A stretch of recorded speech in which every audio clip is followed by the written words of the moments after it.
Well, all new at 11, Cuban Americans are reacting to a crackdown on travel to Cuba and new sanctions just announced against the communist regime. ABC Action News reporter Michael Paluska shows us why relations between our two countries that were improving are now grinding to a halt.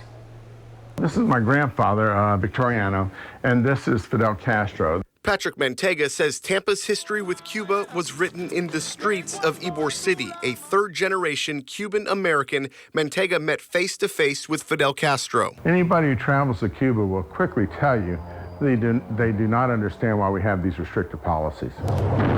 On the 58th anniversary of the Bay of Pigs, a U.S. invasion to overthrow the Cuban government, National Security Advisor John Bolton took aim at the communist regime, announcing new sanctions. Yet the situation for Cubans has in fact worsened, not improved. The Trump administration is also putting a new cap on the amount of money Cuban Americans can send to the island, allowing $1,000 per quarter. It used to be unlimited. These new measures will help steer American dollars away from the Cuban regime. Non-family travel will also be restricted, rolling back Obama-era policies that made it easier for Americans to travel to Cuba on cruise ships and commercial flights. We continue to just hurt the Cuban people, and we keep saying we're hurting the Cuban government, but the two are really the same. You can't hurt one without the other. The twilight hour of socialism has arrived in our hemisphere. But Bolton says the government there continues to violate human rights and repress its people. We should start normalizing our relationships with them,